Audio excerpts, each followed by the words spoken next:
The second time I met O.J. Simpson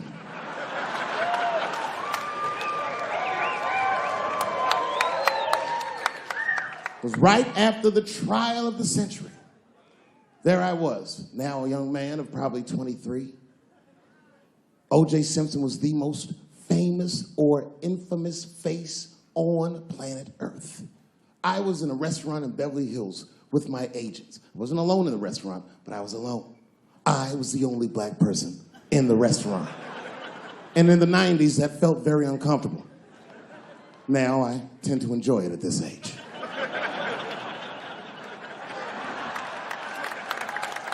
I was having dinner with my agents, celebrating a deal that they told me was lucrative, but I later learned fucking sucked.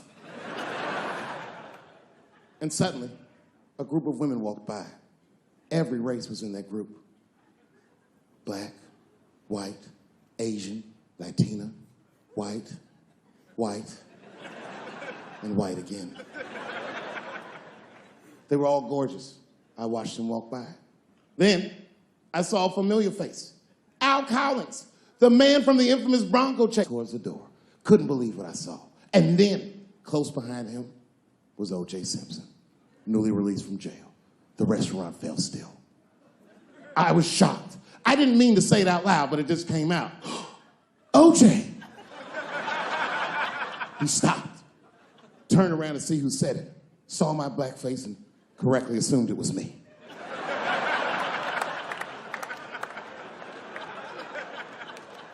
I was sitting in the corner of the booth. He leaned over all the white people I was having dinner with and shook my hand. "How are you, young man?" He looked in my eyes, and I could see in his eyes that he didn't remember meeting me the first time. And then he walked away. And I looked back at my agents, and all of them had nothing short of disgust on their faces. And the only one with the courage to voice their disgust was a woman named Sharon, who used to represent me. "How could you," she said. "How could you shake hands with that murderer?" I said, "Sharon, with all due respect, that murderer ran for over 11,000 yards.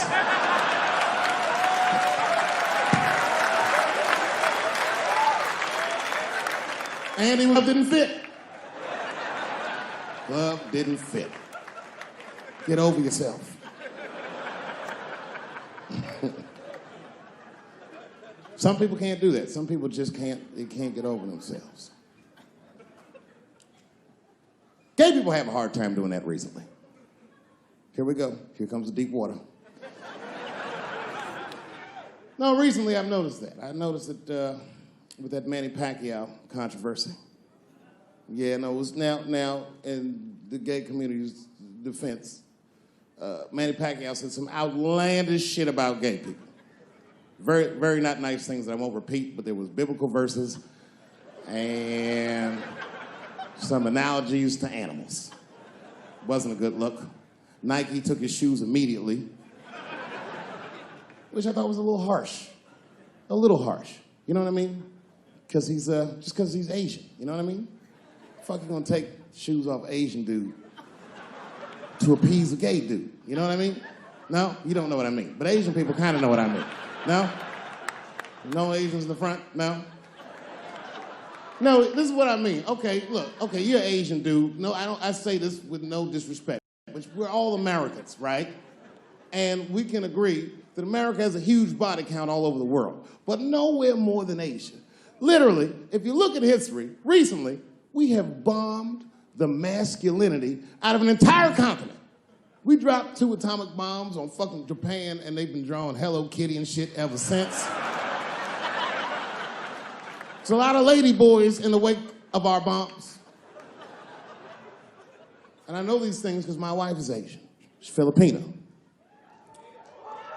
All right, well, okay, so that explains it. Now you know why you see me at all those Filipino events. I'm not there picking up pussy, I'm dropping some off.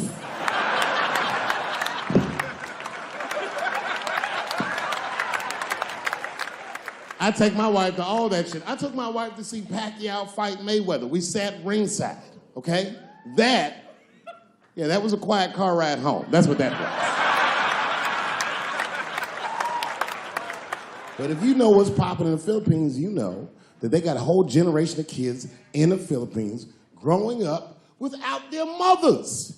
Yes, a lot of women in the Philippines go to the Arabian Peninsula, they come to the United back home, which is still one of the #1 staples in the Philippines economy, money that their expats send back to the Philippines. The men, on the other hand, are left rearing children, twiddling their thumbs, waiting on their wives' checks. These men have been fucking emasculated.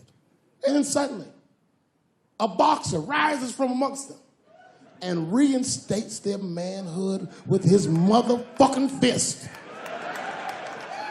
This is not the guy you're supposed to ask, what do you think of homosexuals?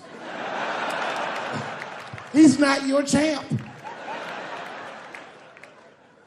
Shit. That's why I don't have a sneaker deal, because if you say something that people don't like, they'll take your fucking shoes off. Road ahead. They've got the longest mental gap to bridge. That's all I'm saying. Because, you know, whenever I see one of them T's on the street, I don't mind them, but I'll be like, man, I miss Bruce. I'm sorry, guys. I'm 42. I remember Bruce Jenner. Before the Kardashians, before all that, this motherfucker was a white American superhero.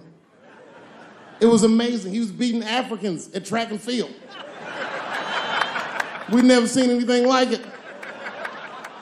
He was on my cereal box growing up. You know how much of that cereal I ate, nigga? I didn't know he was gonna do that.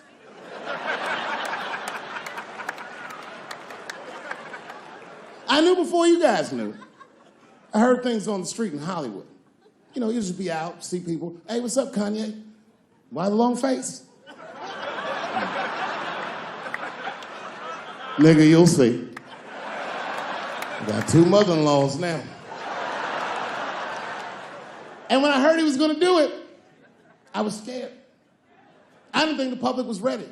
I didn't think the media was ready. And you know what? I was wrong. Never seen anything like it. Welcome to the world, Caitlin. So long, Bruce. Hello. Somebody called me a nigga in traffic last Wednesday. It's so long, it takes a minute.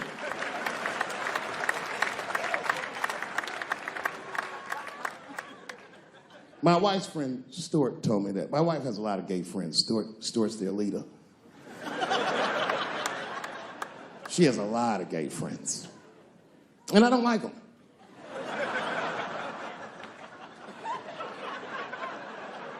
Not because they're gay, I'm just judging them on the merits of their character. They're just not nice dudes. They're fucking rude house guests. They're sitting on my couch, giggling with my wife, eating my motherfucking macaroons. And I come in, they act like the party's over. Hey, Stuart, what's going on? This guy talks to me the way a cat would speak if a cat could talk. Hi, David.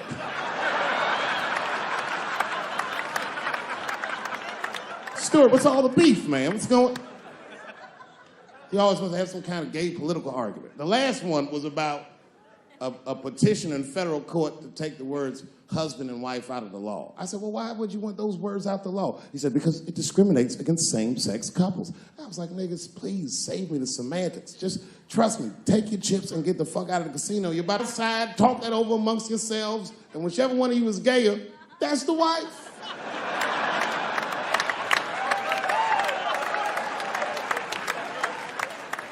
No, Stuart didn't like that.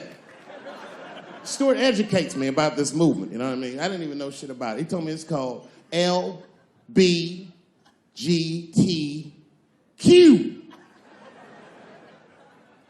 I was like, what the fuck is the Q? Does that even make sense, Q? Turns out Q is like the vowels. That shit is sometimes Y. It's for gay dudes that don't really know they're gay. You know what I mean? Like prison fags who are like, well, I'm not gay, nigga. I'm just sucking these dicks to pass the time. I'm not G, I'm Q. Ugh.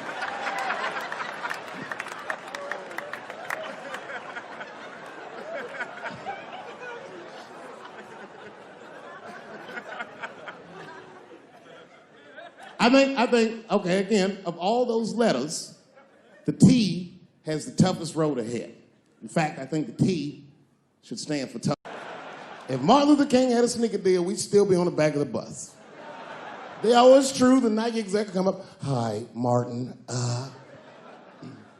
We need you to tone down the talk of civil rights and blacks being humans. It's upsetting our southern distributors. But I don't understand. I thought that's why I had a sneaker deal in the first place. Not quite. Really, it's a walking shoe, and we like the marching, but try to understand. Fuck that shit. You know, I get it, though. I understand why gay people are mad, and I empathize. You know what? I'm just telling you, this is a black dude. I support your movement, but if you want to take some advice from a Negro, pace yourself. These things take a while. Just because they passed the law doesn't mean they're going to like you. Brown versus Board of Education was in 1955. I was shocked. Is this happening? Wait a minute, is this a time in American history when an American can make a decision for themselves, and even though other Americans don't understand it, they'll support it and let this person live a happy life? Is this what's happening? If it is, then good for America. That's Dave Chappelle, the American. Although Dave Chappelle, the black American, he was a little jealous. I was like, how the fuck are transgender people beating black people in the discrimination Olympics? If the police shot half as many transgenders as they did niggas last year, it'd be a fucking war in LA. I know black dudes in Brooklyn, hard street motherfuckers that wear high heels just to feel safe.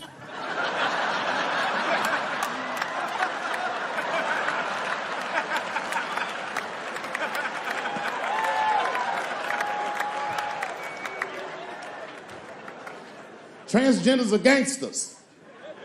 I used to do business with a transgender in Hollywood. Man, everybody would be scared of her in the boardroom. She'd walk in there, newly minted woman, high heels, purse. Shit.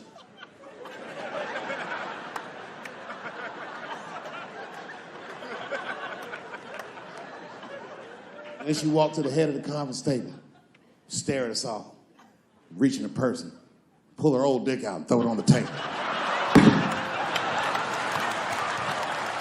Let's talk business, gentlemen. Ah!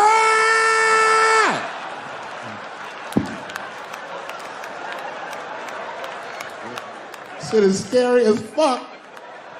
If your best friend pitched that to you, you'd be horrified.